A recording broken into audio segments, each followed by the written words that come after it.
Okay, so let's start the session. So inshallah, this will be our second topic, second chapter. Today we are going to discuss about the theory of property, which is called al-mal. In Arabic, it is called mal. Mal means asset or commodity. And then we discuss about the ownership. Ownership in Arabic, it is called Milkiyyah. Okay. So today we are going to discuss, inshallah, about the theory of al-mal and theory of Milkiyyah. Why actually this theory of property and theory of Milkiyyah is important and we have to know? Because when we talk about Fiqh Muamalat or Islamic commercial law, so according to Islamic commercial law, we cannot exchange anything except al-mal. Means we can exchange only the something that called commodity or inventory or merchandise. So if we want to exchange anything with, we want to buy and sell, or we want to do lease, so that should be something called asset, al-mal. So the money or currency or capital we call, so capital cannot be exchanged. Money in Islamic commercial law can be treated only as a medium of exchange. All right, cannot be treated as commodity. That's why the discussion and the understanding of al-mal means what can be the asset or what cannot be the asset. Knowing that is very important, right? Understanding that part is important because we can only exchange the commodity or asset. Unlike the conventional, they can exchange money for money. That's why it is called interest, right? But when we exchange money for commodity, so the outcome will not be interest, the outcome will be profit. All right, so this is the basic difference between interest and profit. Interest means money for money. Profit means money for commodity or commodity for money. Right. Also the ownership. Why ownership is important, al-milkiyyah? Because we cannot exchange something that we do not have. All right. I can sell only something that I have under my ownership, under my control. So something which is not under my control, something which I do not have in my custody, under my ownership, I cannot sell that. Right. So that's why having ownership, having the control, having the possession is very important and is a prerequisite to conduct any financial transaction or any contract or any exchange. Right, as far as Islamic commercial law or Fiqh Muamalat is concerned. Okay, so that's why it is important for us to know about property and ownership. So today we are going to discuss about Islamic perspective on al-mal, and there are many classification and types of mal, and then we discuss about the concept of ownership and how ownership can be established and when ownership will be removed.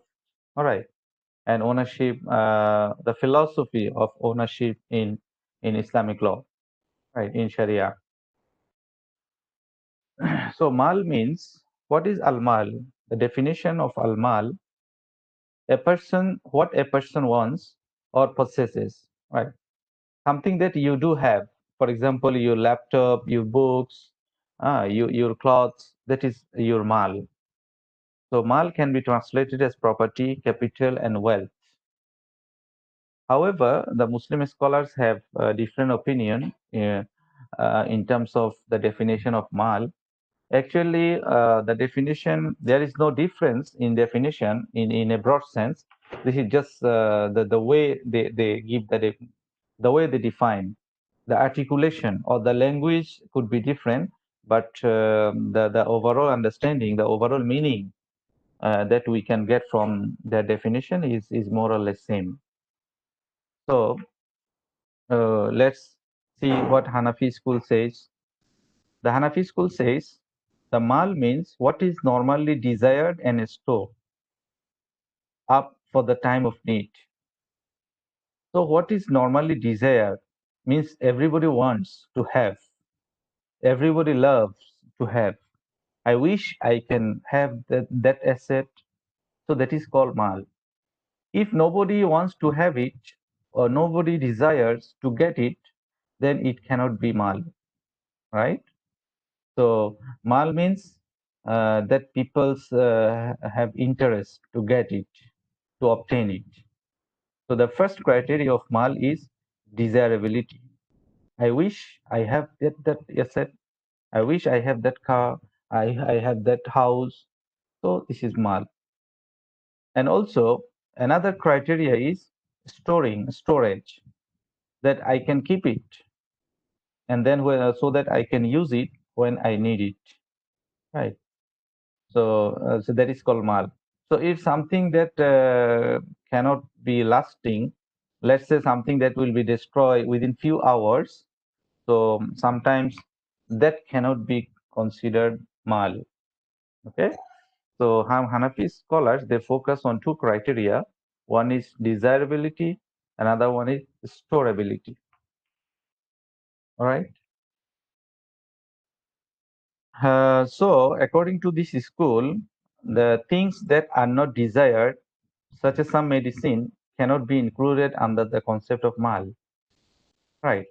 So this is just a partial understanding. No, we didn't conclude yet. So according to this definition, medicine, nobody desire to have medicine, right? Medicine, everybody only take it when they need it, right? The test of desirability, of course, is by nature is a subjective. The test of desirability, but when a man sick, when he or she needs medicine, that time he desires, right? Because, for example, now everybody desires to have the coronavirus vaccine. So this is in that sense that can be mal. So that's why the desirability is a subjective test. So we cannot say medicine will not be mal. Of course, medicine is mal. For whom? For those who desire to have it, who need it. For example, now everybody needs to get the corona vaccine. So this will be mal. Right? The point is, it is a subjective test. Right? It can be varied man to man, based on the demand or based on the necessity. Um, Many types of property that normally cannot be stored according to Hanafi school, such as fresh vegetable, fruits, that cannot be considered mal. All right, but this is not absolutely correct, because nowadays fruits are very expensive. A person can earn a lot of money by doing the fruits business. All right. So storability criteria actually disregarding the non-corporeal property, like usufruct. Usufruct means, in Arabic it is called manfa, benefit. So when we say that mal should be something that we can store, so how can we store the benefit? Yes, sometimes we can keep it. For example, the benefit of a house in order to rent. So I have to make it and take care of it properly. The benefit.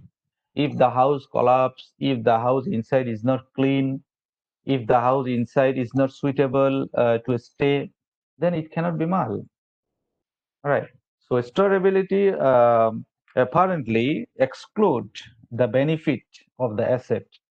So in that sense, we can say that according to Hanafi school, maybe the manfa, the benefit is not considered mal.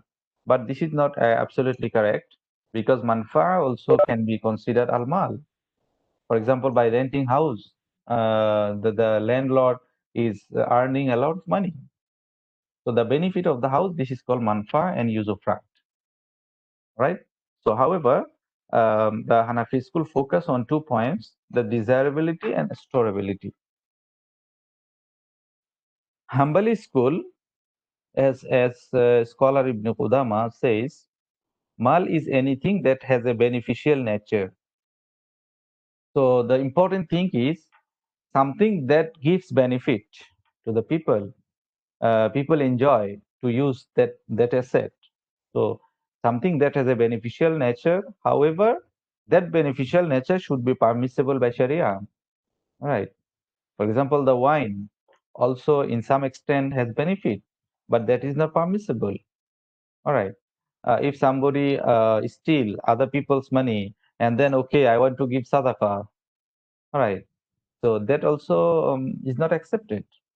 So that is not permissible. So mal something should have beneficial nature which is permissible. But that permissibility provided that such permission does not come under the circumstances of necessity. For example, in emergency, sometimes the unlawful things becomes lawful. All right. For example, when a man doesn't have anything to eat to survive, in that case, in that situation, he or she can eat something that is haram in normal situation, like any dead animal, like can drink alcohol if doesn't have anything to drink and to eat in order to survive. So that permission comes in the situation of darura only. So that will not be considered generally in order to be mal. Okay. So if beneficial nature, which is permissible in Sharia, that permission comes under the in the situation of necessity, that will not be considered mal. So mal is something that has beneficial nature and that is permissible by Sharia in normal situation. All right, in normal circumstances. All right. So whatever comes, the permissibility comes in emergency circumstances, that cannot be considered al mal. Okay. Next. So beneficial nature, when we say it cover benefit that might be gained from property, including usufruct, right? Manfa'a. So when we say beneficial nature, the benefit can come directly from the asset. All right. Like when we eat something, all right, when we utilize something directly. So this is, for example, I'm using this laptop. So this is beneficial nature directly from the asset. Another one is beneficial nature comes from usufruct. For example, I'm renting the house, so I am enjoying the benefit of the house.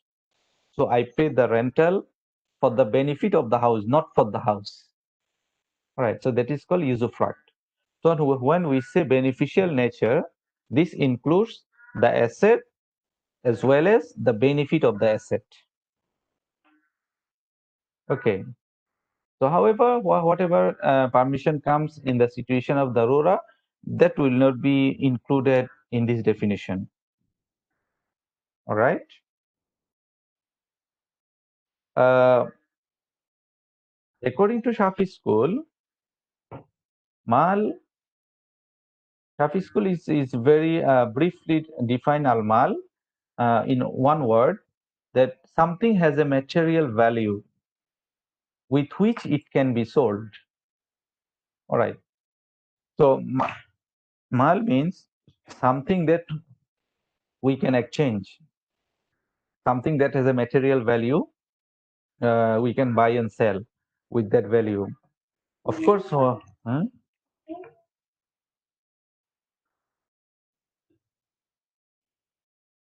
sorry. Of course, when we say something that has a material value, when we Muslims say, so that value should be lawful according to us, normally, automatically, right? So according to Shafi school, mal, something that has a material value. Yeah. So the material value means this one also includes the corporeal property as well as manfa or usufruct. Means the material value, this one includes also the asset itself, the tangible asset, like a car, like a house, or the benefit, the usufruct, like the benefit of the house, the benefit of the car. Both are included in this word by having material value, because the benefit also has the value. That's why we rent the house, we rent the car, and the tangible asset also has the value. Okay. All right.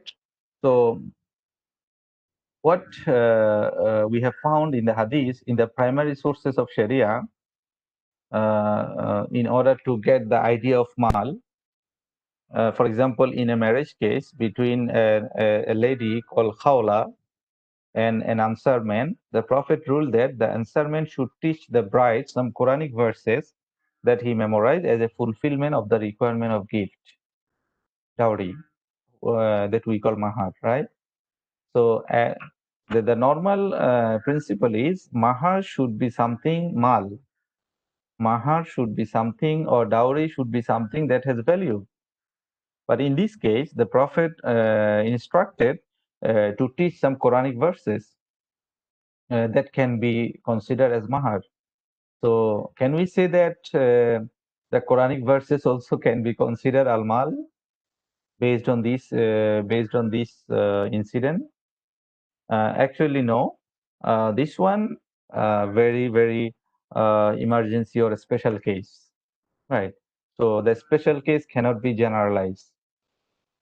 Of course, if any couple or especially the bride, groom, or the man doesn't have anything to give as a mahar, right? In that case, he can offer to teach some Quranic verses if the lady, the other parties agree, so no problem.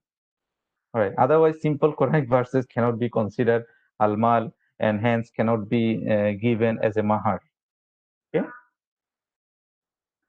Whatever. So, what is the conclusion in the definition of the al-mal that we discuss in Hanafi school, Hanbali school, and Maliki school, Shafi school? We got the general idea that mal is something that has a material value among the people, all right, which can be a corporal asset. Corporal means tangible asset. In Arabic, this is called ain, right? Ain means tangible asset that we can touch, that we can keep, all right, we can hold. Or usufruct, that is called manfa, a benefit. Or right, haq, right? So mal is something that has a material value that we can exchange, and that can be three types of it: a tangible asset, intangible asset, and then right, haq. So based on these, the components, there are three components of mal. One is called ain, asset, a property that has a physical existence. All right, a property that has a physical existence, like a car. Manfa, some kind of benefit that may be utilized in a special way, like renting the house, renting the car renting service. All right. The third one is haq, right, a special right over a particular property. For example, the right over a passageway, haqqul murur. Let's say you bought a house, but you don't have any road to access the house. The road is belong to another person. Then you have to purchase the right to use this road in order to enter your house, right? So this is called right over a passageway, right? For example, let's say we use car, right? We drive the car. So in order to drive the car on the highway, we have to pay the toll, right? So when we pay the toll, the authority gives us permission to use the highway. So this is called haqqul muruj, right? The right over a passageway. So these are the three components of al-mal: ain, manfa, and haq. Tangible asset, intangible asset, and then right. Okay. Okay. So far we discussed the definition and components of mal. So do you have any questions so far before I proceed to the next slides? Any question or anything? Good question. Can we consider information as mal?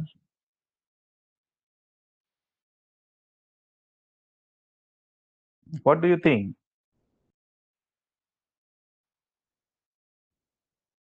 Ammar Zamri, what do you think?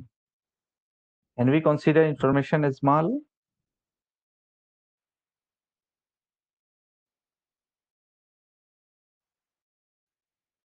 And which category we can put the information? Is it ain, or is it manfa, or is it haq?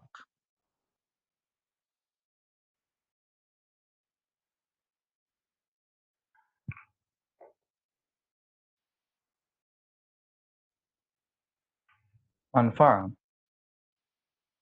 maybe. Okay. Oh, I think yes, of course, the information will be considered mal and should be. The information means what? For example, the information in a book, the information in the newspaper, or the information that are not confidential, that can be shared, right? Any kinds of data, any kinds of information. So that one we can put under the haq, because nowadays we know, right? Copyright. So copyright is protected. So that is mal. You can sell your copyright so that other people they can use. Trademark, right? Uh, or the patent. You got an innovation or invention, so you can protect it by making it patent, right? This is called patent. And also the trademark, we cannot simply use the logo of KFC, McD, or Coca-Cola, right? We have to buy.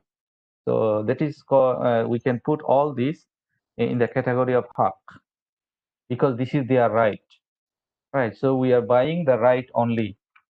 For example, when I buy copyright of your book, means I am buying the right to use your book, or to reproduce or to reprint your book, right?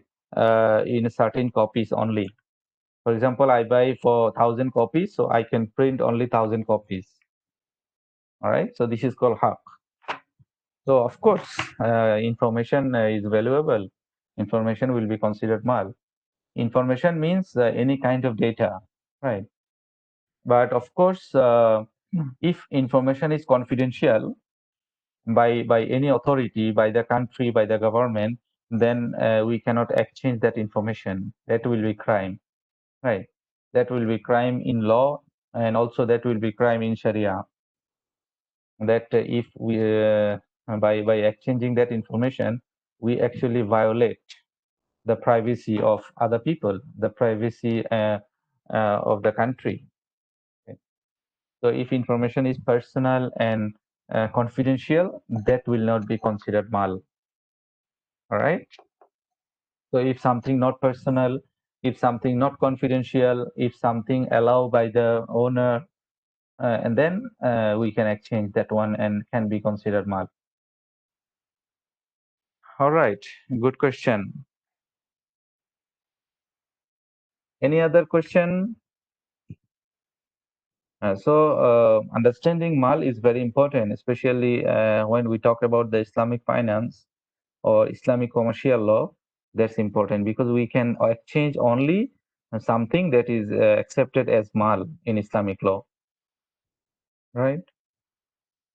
Okay, so let's proceed. And then if you have any question, you can ask still in the chat box.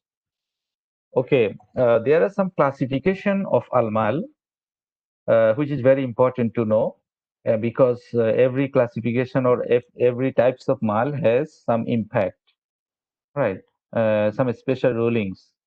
So the Sharia rulings or the judgment will depend based on the category or classification of mal. All right. For example, the first category, whether your mal is lasting or not lasting. All right. Lasting means this is in Arabic called isti'mal, isti'mali. Isti'mali means lasting, that we can use many times. All right. and the opposite is istihlaki. Istihlaki means not lasting, means is mostly the consumption, consumable product. For example, the food, if we eat, finish, gone, right? So that is called istihlaki. So why it is important to categorize whether your mal is istimali or istihlaki? For many things. Maybe we can put example. Let's say for ijara, for renting, we cannot rent something that is consumable. For example, I cannot rent the rice, the food.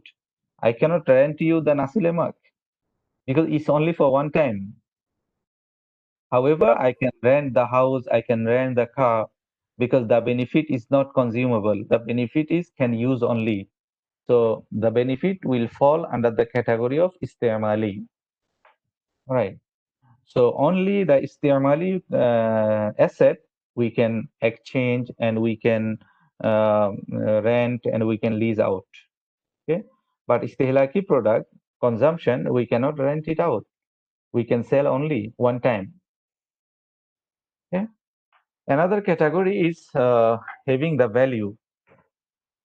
There are two types of asset in terms of the value. One is called mutakawim.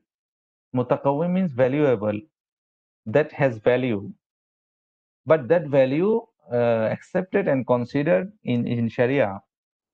For example, the value of the house, the value of the car, the value of other lawful asset.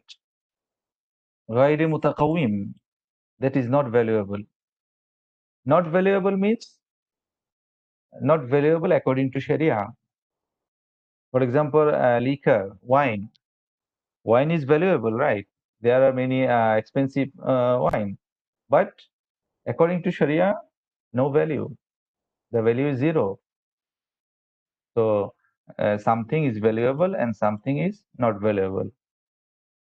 In terms of movability, whether we can move it from one place to another, two types. One is called manqul. Manqul means movable. That is not fixed, that we can transfer from one place to another.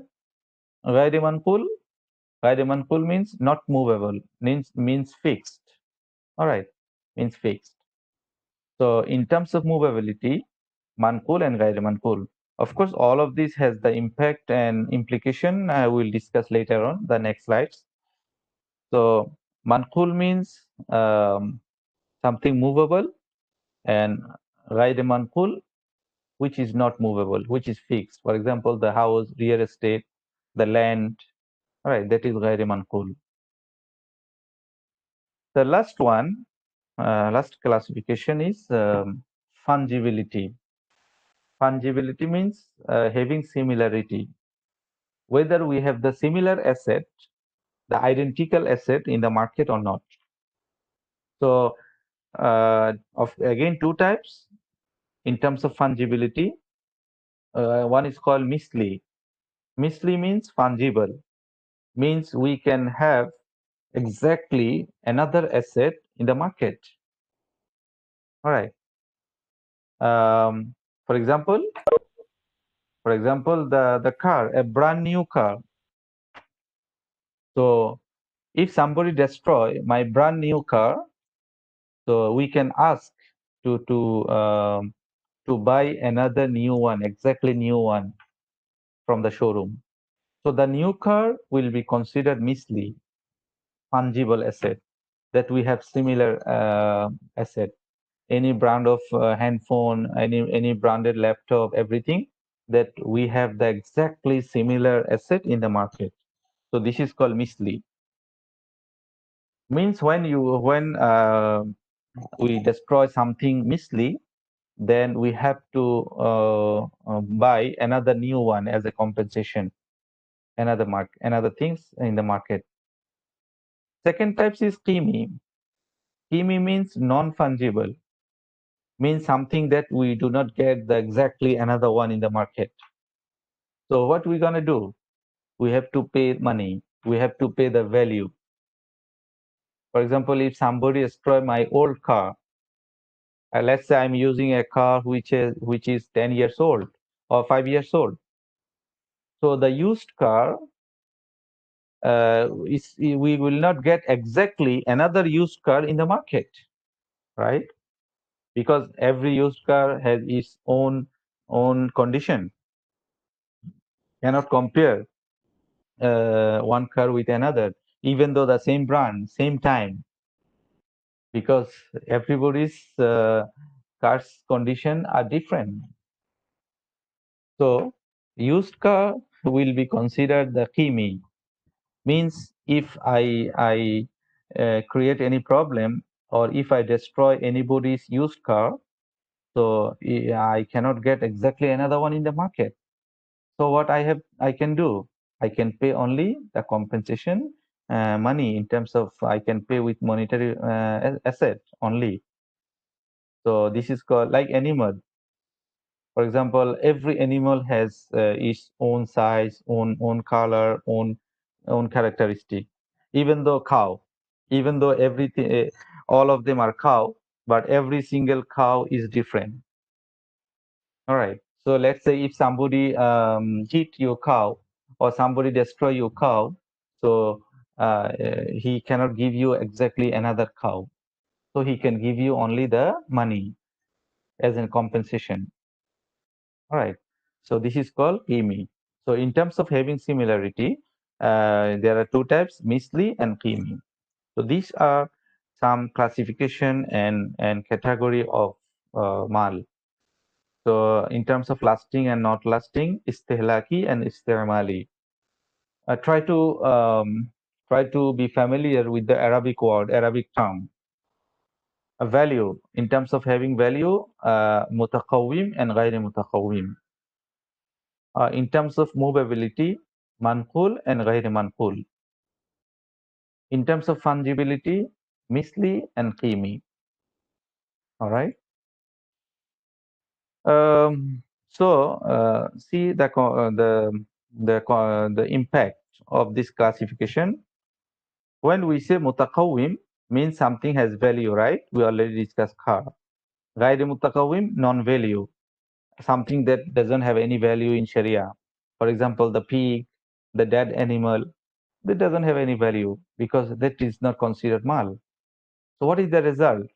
The result is compensation. Means if you destroy a valuable asset, you have to compensate. But if you destroy something which is not valuable, then will not be compensated.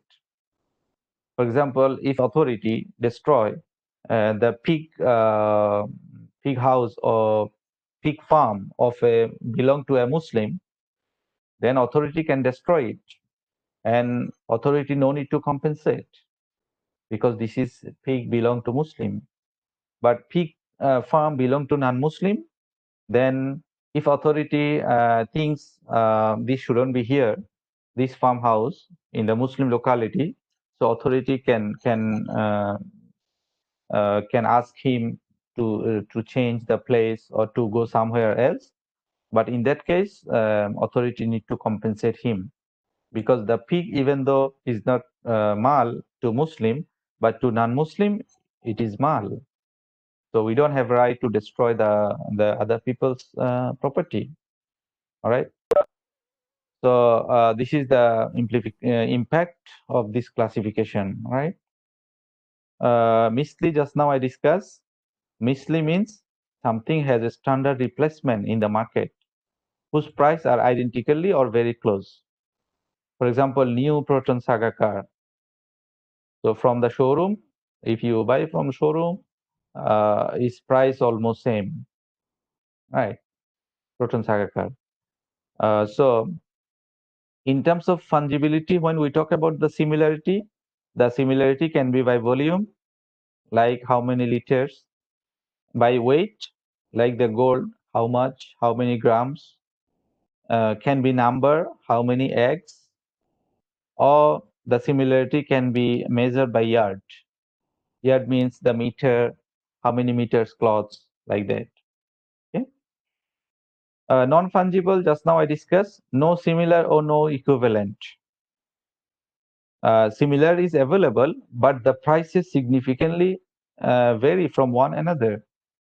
For example, animals, every animal has different price.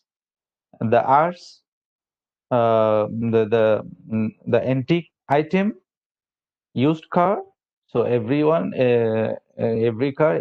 car has its own price. All right. So this is misli and qimi. So what is the impact? What is the significance? Compensation. So if I destroy the misli, then I have to buy another one. But if I destroy the qimi, which is non-fungible, then I have to pay the money. All right, paying money is enough. Second one, riba al-fadl. We discuss later on when we come to the riba chapter. Riba al-fadl means the riba in terms of excess. For example, 1 kg for 2 kg. For example, tamar. Tamar is a ribawi item mentioned in the hadith, right? Among the 6 items, one is tamar. So we cannot buy and sell 1 kg tamar for 2 kg tamar. Tamar means date, right? So 1 kg date cannot be sold for 2 kg date because it's similar. But if it is not similar, then we can buy and sell whatever we like. For example, 1 kg date for 2 kg barley, we can. So in order to decide whether it is riba or not, we have to know first whether it is misli or kimi. If the date is similar, another date, then we cannot sell with extra. We have to exchange only 1 kg date for 1 kg date, regardless of the quality. All right, the same amount. Otherwise, it will be riba. So in the fungible item, the riba al-fadl is applicable. But in non-fungible item, the riba al-fadl is not applicable. Okay. And then manqul and ghairi manqul, I discussed already. Manqul is something we can move it from one place to another, computer, clothes. Ghairi manqul, like land, like building, property, real estate. So what is the impact? According to Hanafi school, waqf is not allowed for manqul property. So we got different opinion. In manqul, there is no waqf. So we have to know first whether it is manqul or ghairi manqul. The shofar is not applicable to manqul. What is shofar? Shofar is something called right of preemption. All right. Shofar means right of preemption. Uh, Preemption means, let's say I want to sell my house. All right. So if I want to sell my house, I have to inform my neighbor first. If my neighbors say, okay, I don't want to buy your house, you can sell to anybody, then I can sell only any other third party, any stranger. So without informing my neighbor, if I sell my house to any third party, then my neighbor can claim the shofar. All right. Why? Because my neighbor afraid if any stranger comes beside his house, maybe he will face difficulty, maybe the stranger can create the problem. All right. So he's afraid from any stranger. That's why he wants to buy my house. So he should be given priority to buy my house. Okay. Of course, if he knows already, I already inform him, and then he say, no, I don't want to buy my house. I don't want to buy your house. Then I can sell to third party, no problem. But without informing my neighbor, if I sell my house to any third party, then my neighbor can claim the right of preemption, right? And then the court will decide, will give judgment for him. So means he will get the priority to buy my house with the proper market value, of course. So that shofar applicable only to manqul property. That shofar applicable to ghairi manqul, not applicable to manqul. For example, manqul means my car. When I sell my car, so there is no question of neighborhood, right? I can sell anybody. Car is not fixed asset. But when I sell my house, so house is fixed. So the neighbor also fixed. So that's why neighbor should be considered. So shofa is applicable only to غير manqul, not applicable to manqul. Right. Third one, in discharging the debtor's property, the manqul precedes غير manqul.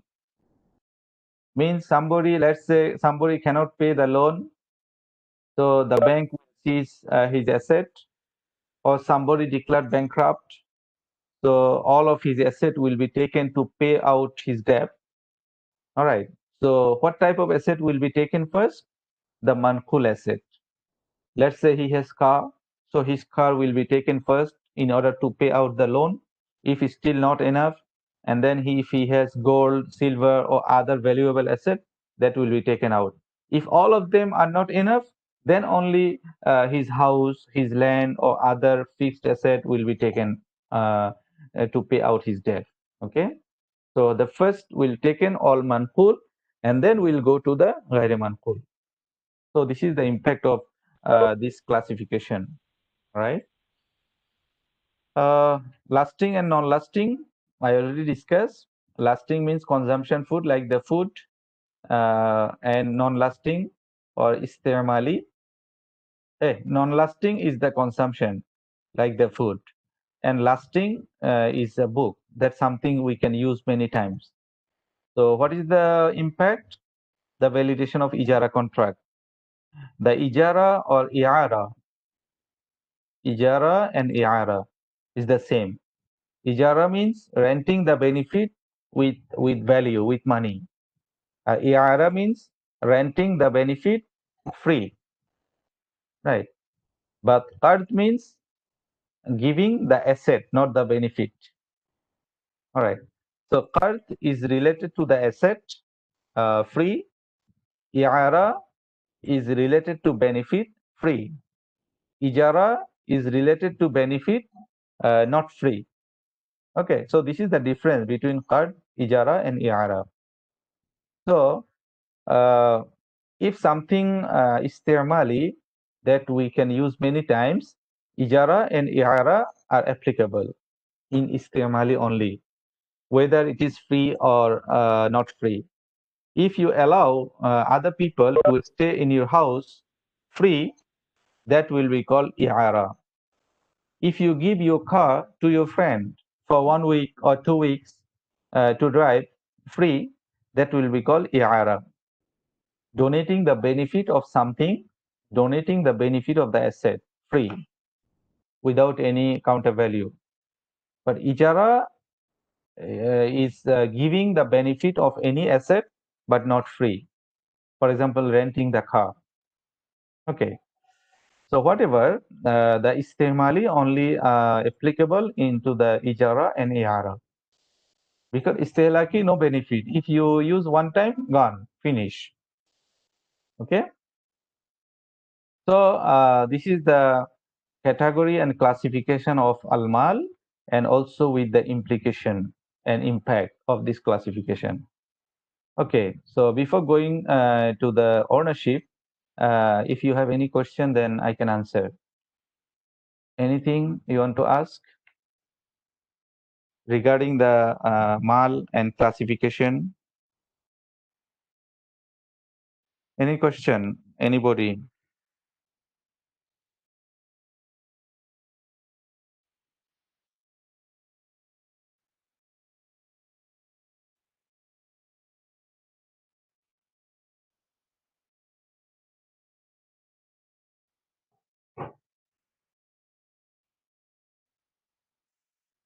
Slide 21, slide 21. Yes, what is the question in slide 21?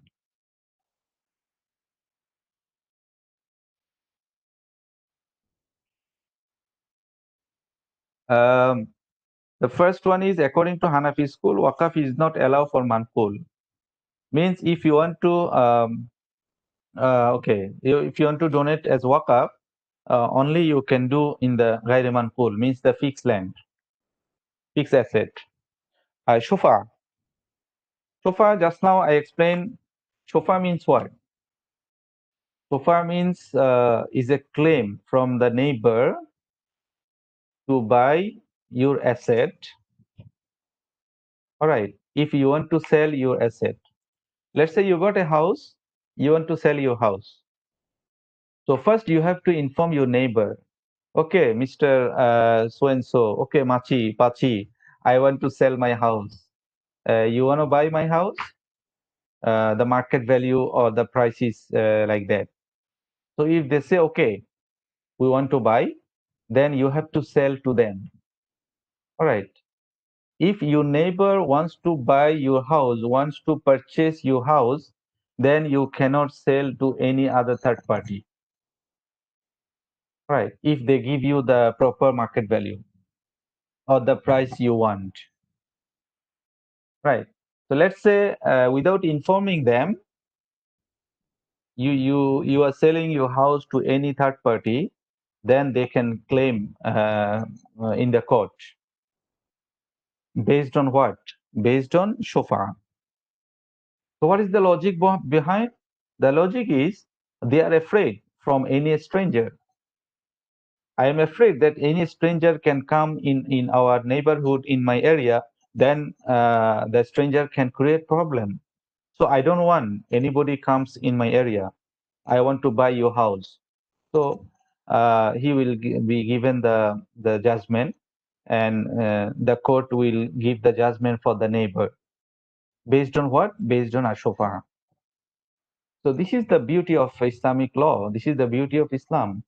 In order to remove the harm, right? In order to bring the benefit, because as long as the neighbor is worried for any stranger, and he wants to give you the market price and reasonable price, and he is interested to buy your house, then you have to sell to him first.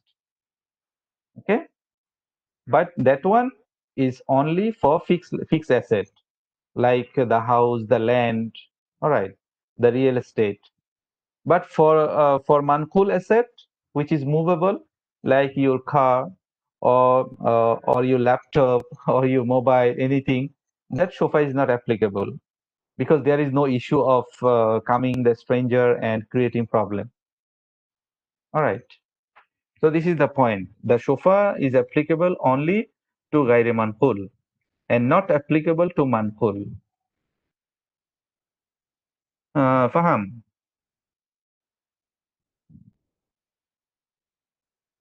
Faham. Okay. Good. Okay. Any other question?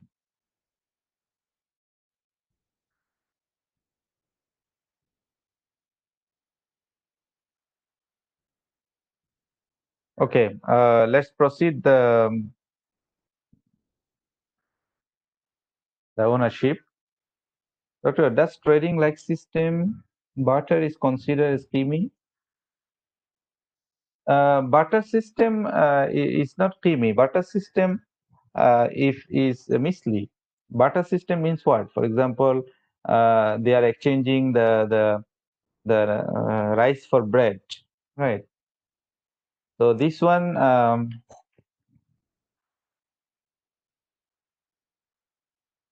uh, yes, we can say scheming because not similar. They consider that the bread will be the value of the rice, or otherwise, other way around. Yes, scheming. But there is no issue if in the barter system, if the different asset or different types of item are exchanged. For example, date for or for example apple for orange. All right, no issue. Apple for orange, no issue. 1 kg apple can be exchanged for 2 kg orange, or other way around. But the issue is when it is exchanged with the similar item, orange for orange, apple for apple, that will be considered misli. And in that case, the 1 kg apple only can be exchanged for 1 kg. Otherwise, it will be riba al fadl. Okay. Okay. Okay. Good. Good. Good. Any other question?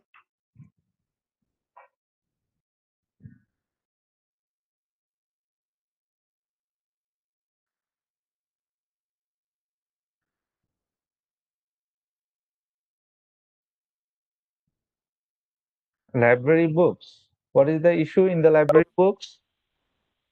Library books, we just rent and we read and we give back. As long as it is allowed, no issue. You want to copy or what?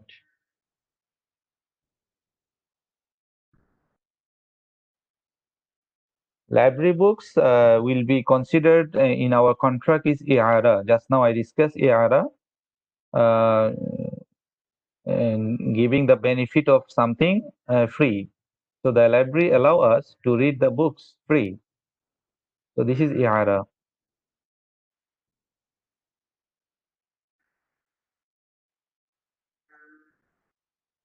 But you want to copy or you want to reprint the books, that is based on the permission of the library. Okay?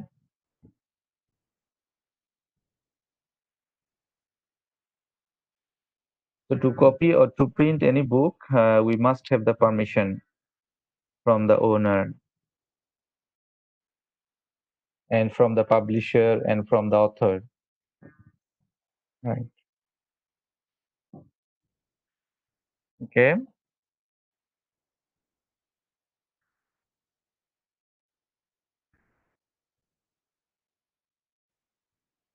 Okay. Let's proceed. Now we discuss about the Milkiyyah. The Milkiyyah is ownership. So Milkiyyah means possessing a thing, means having something, right? I have something. The ability to use and dispose it. The Milkiyyah means I have something and I can use it whatever I like, and I can dispose it. Means if I want to sell it, I can sell it. I want to give it as donation, so I can donate it, no problem. Means I have the right to do whatever I want to do. All right, as long as it is valid in Islamic law. If something that is not valid in Sharia, of course I cannot do. For example, I cannot destroy my house. I cannot destroy my asset. It will be wastage of the asset. I am not allowed. Right. Destroying one asset, I am not allowed. So I cannot use my asset that create a problem for other people. That is also not allowed. Right. Because I have right to use my asset, but I don't have right to create harm and to create problem for other people. All right. So this is the point. So Milkiya means having something and ability to use and dispose that asset within the boundary or within the premise of Sharia. Means as long as Sharia allow. Okay, so Milkiya comes from milk. Milk means ownership. So Malik Yawmiddin. Malik means the owner. All right. So I am the Malik. I am the owner. So what is Milkiya? This is a relationship between a man and a property. All right. In a way that, of course, this is established by Sharia, through which he exercised exclusive control. This is the key word. And right of disposal over that asset as long as there is no Sharia restriction. Just now I already explained. So what is Milkiya? This is a relationship. For example, my relationship between me and my laptop. All right. And I have exclusive control to use my laptop whatever way I like. Right. And right of disposal. If I want to sell it, I can sell it. If I want to donate, I can donate. So this is called right of disposal. All right. As long as no Sharia restriction. As long as this is my asset, as long as I have the legal age, and as long as I am not insane, all right, means I am legally eligible to buy and sell something, so no issue. Okay, so this is the Milkiya, the relationship between a man and property established by Sharia, through which he will get exclusive control and right of disposal over the asset. Right. So this is a academic word, but you can understand in your own way and you can produce in your own word, no problem. So the idea is the relationship between asset and the owner and the way that he has the exclusive control and right of disposal, as long as there is no issue, no restriction from Sharia. So the characteristic of ownership in Islam put a great emphasis on the sensitivity of property and its ownership. Means Islam gives big honor and respect to the asset and the ownership. Means if something under your ownership, so nobody has right to violate and to create harm under your ownership and to exchange and to use it without your permission. So everybody's ownership is protected, is honored, should be honored in Islam. So nobody has right to touch other people's property without his permission or her permission. Okay, and of course, whatever we have is like amana, like a trust in our hand, because the absolute ownership is belong to Allah Subhanahu wa Taala. We are given just authority for few days. So man has been appointed as trustee to the wealth. That's why we have to answer. We will be accountable for the wealth, the way that we are generating, we are getting, and the way we are spending. Right? The Prophet said what? Nobody will go out in Yawm al-Qiyamah, in the day of judgment, until unless they answer four questions. One of them regarding their money, their wealth, how they got the money, how they achieve, and how they spend. So you see, we cannot say my money, whatever way I spend. No, no, no. I have to be also accountable the way I am spending my money. So I cannot spend for any non-permissible things. I cannot buy anything illegal. I cannot waste. I cannot do wastage my money. All right. So I have to maintain the lawfulness. I have to follow the Sharia in both sides, in my asset side and in my liability side.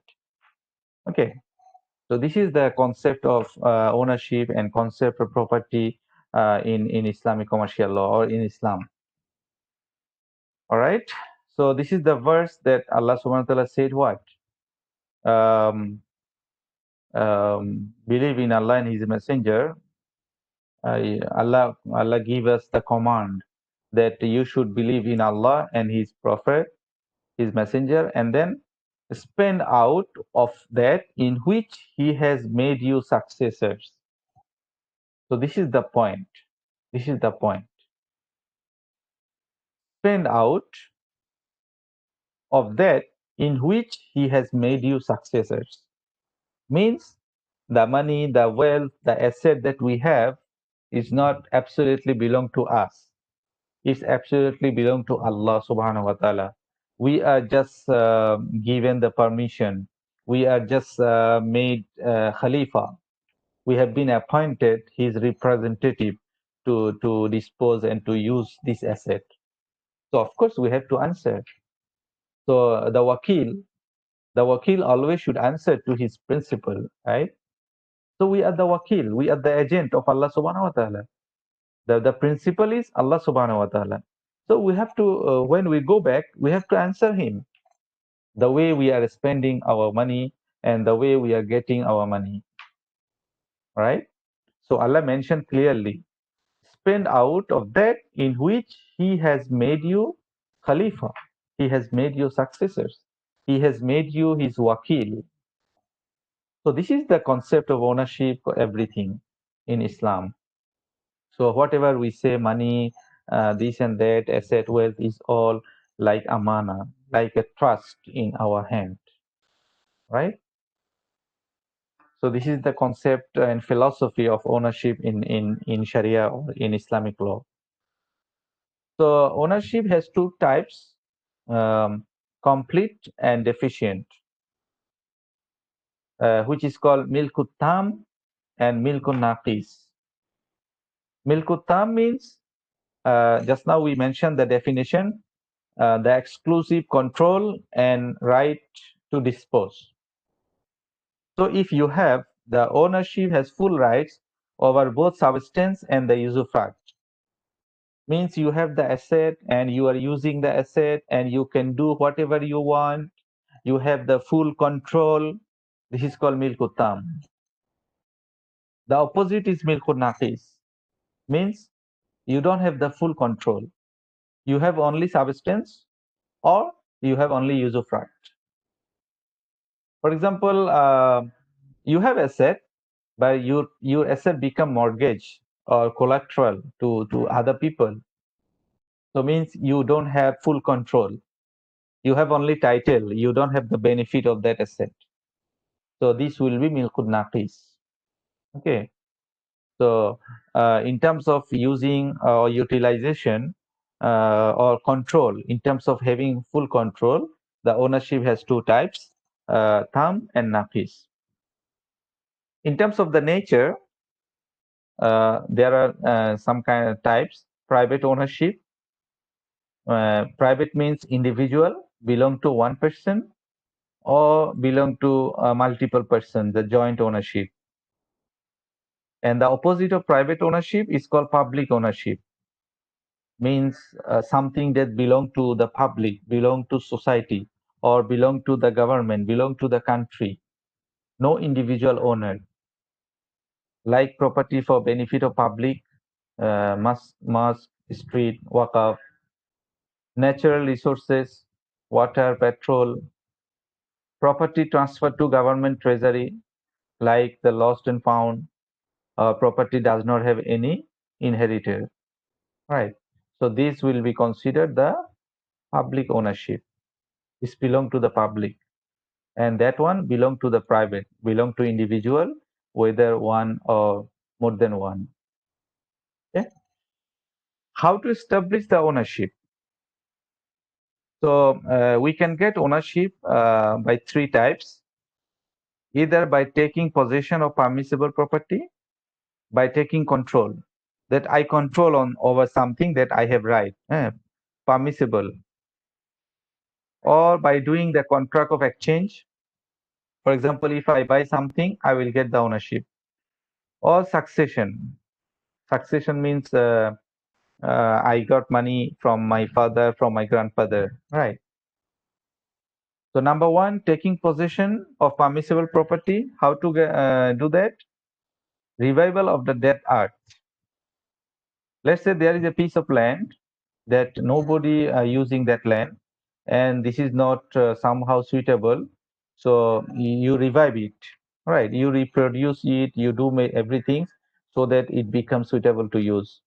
So since there is no owner, so you can be the owner because the land is declared the dead and you revive it. So you will be the owner.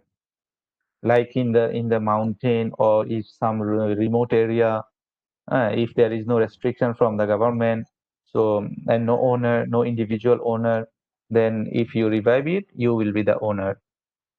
The Prophet said what? Whoever revive the dead land, he will be the owner, or the land will be for him or her. Right. Hunting and fishing. You can hunt in the forest or in the area that has the many animals. You will be the owner. It will be yours. You fish in the sea, then the fish belong to you. Right. Or taking possession of natural resources, like let's say the government control over the water, control over the petroleum.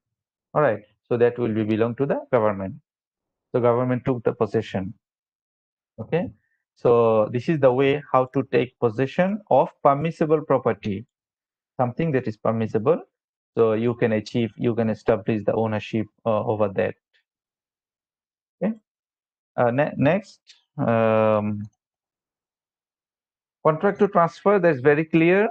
You do exchange contract like the sale or renting the asset, or voluntary contract like somebody give you donation or gift, so you will be the owner, right? Succession, like miras, inheritance, or like will. In Islamic, it is called wasiya.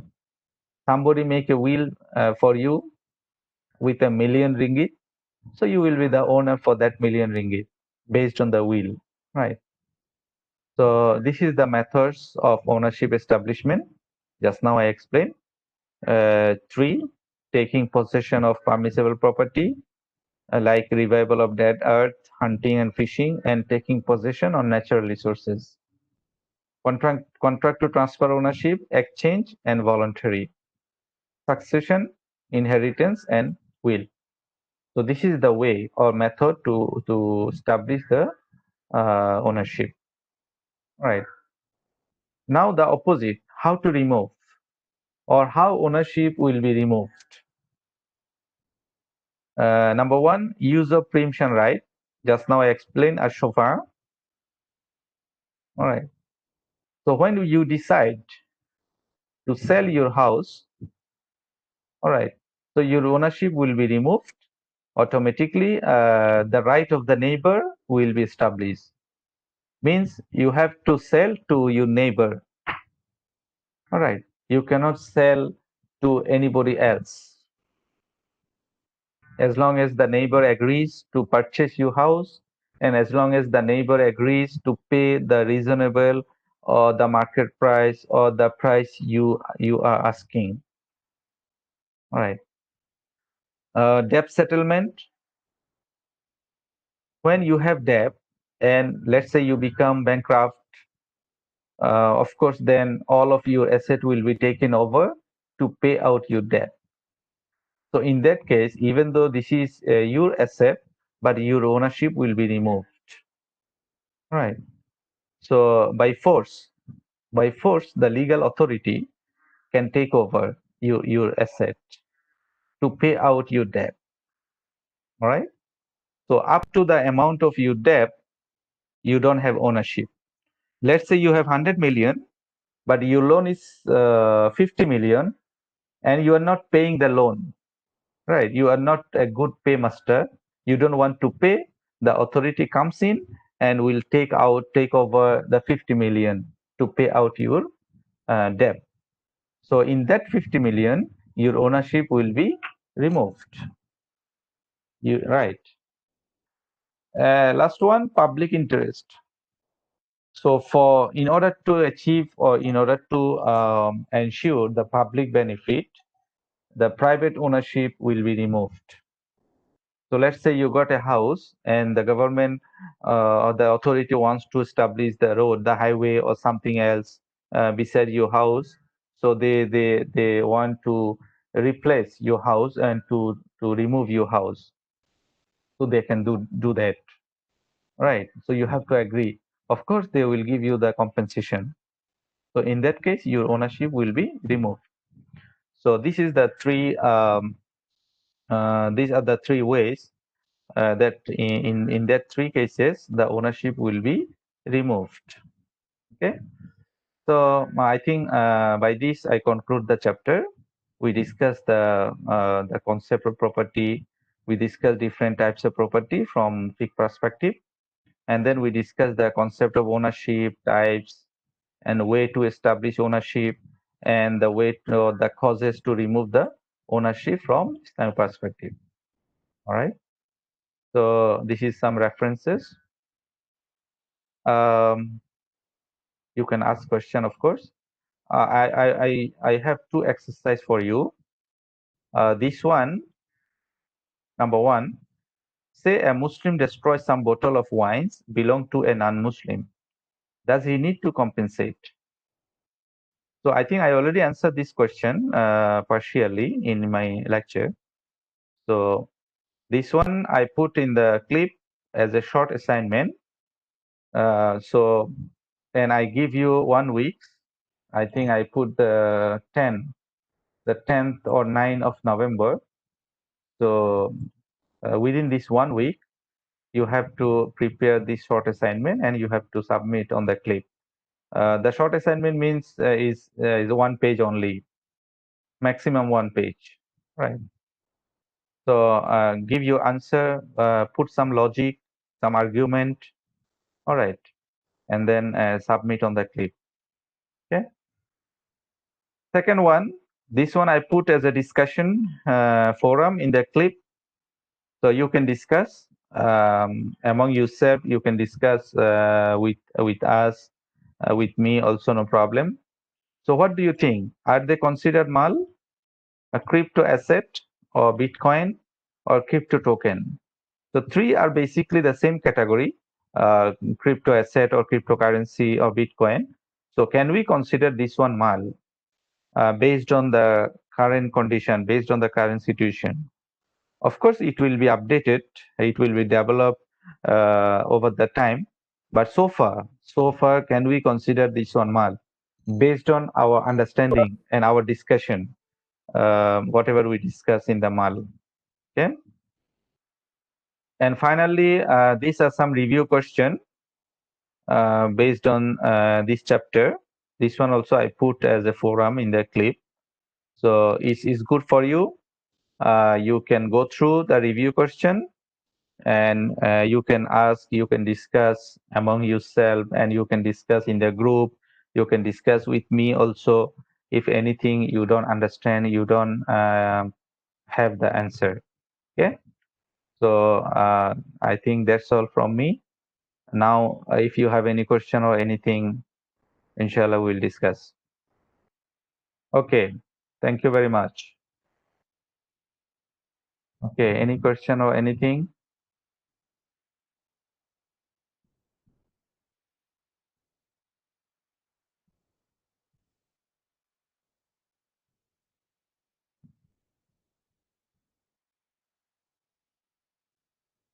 Okay. I got one question. Can we sell gift?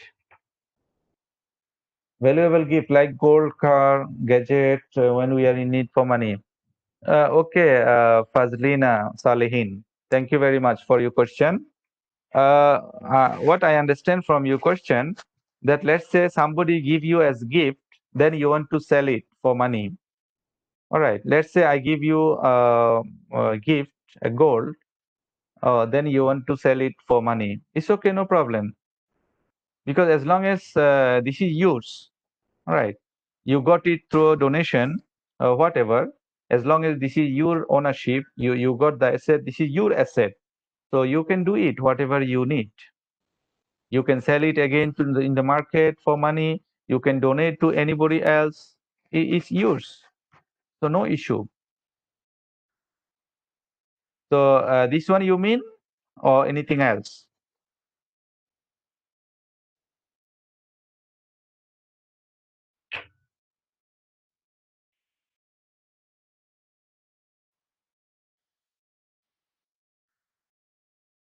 Okay, okay. Thank you. Thank you.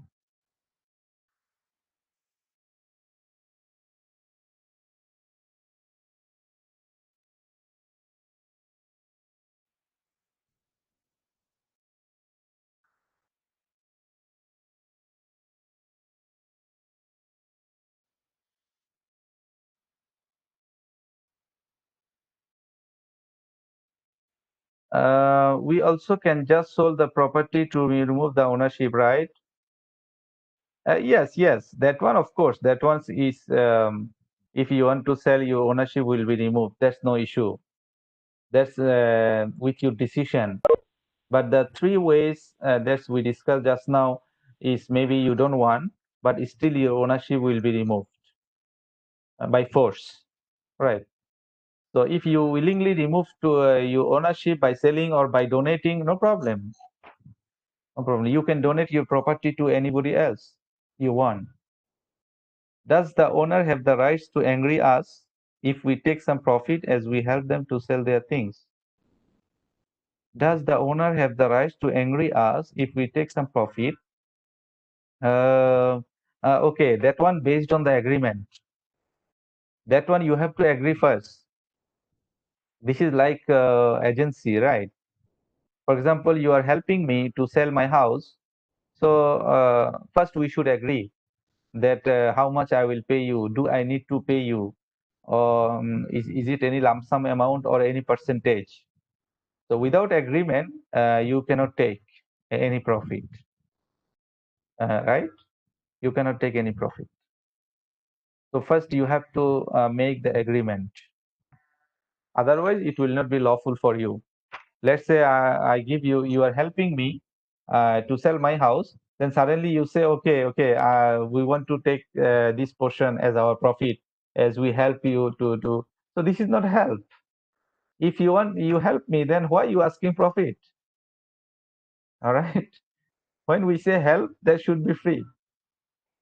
So you have right to ask some money as a commission. So that will be the agency contract, right?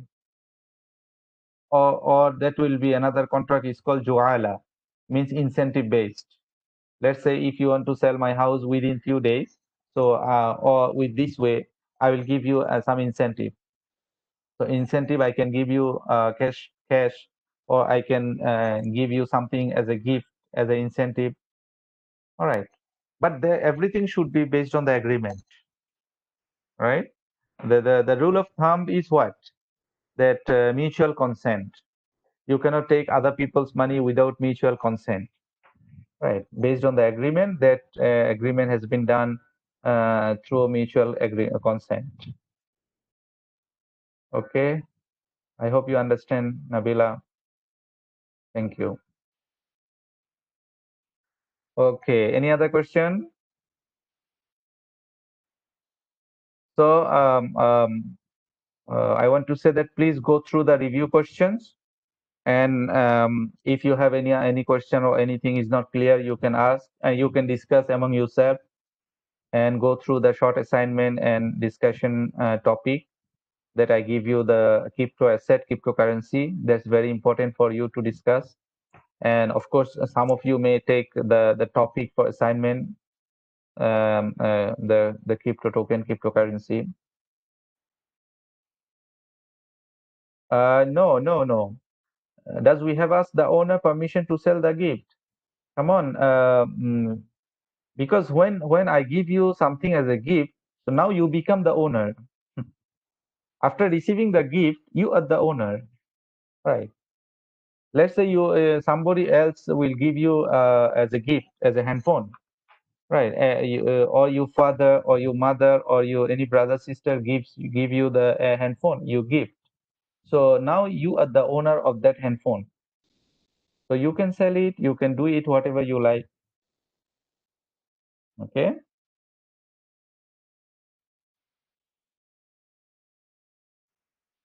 Okay. Even remember one hadith. Um, there is one female worker in Hazrat Aisha, in Aisha Siddiqa's house. Or her name is Barira, right? Because she is the poor, so she received the sadaqah, right? So one day the Prophet comes, visits her house, and she offer some food, and she says, "I got this one as sadaqah." So the Prophet will not eat the sadaqah, right? But the Prophet said, "What? This is sadaqah for you and hadiyah for me." Means this is sadaqah for that lady because she is the poor. And after that, when that lady offer the food to anybody else, that will be hadiyah.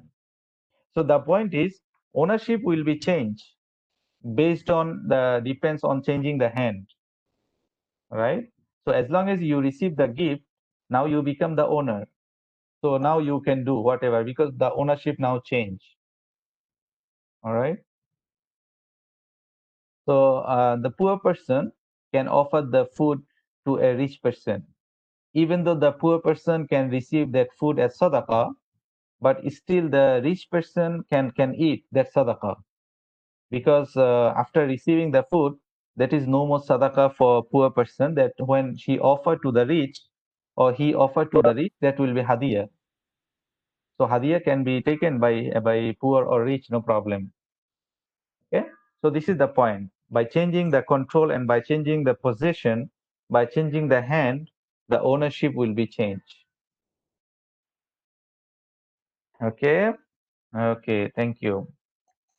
Okay. I hope you understand. Still, if something you don't understand from our topic today, you can ask and you can discuss. Okay.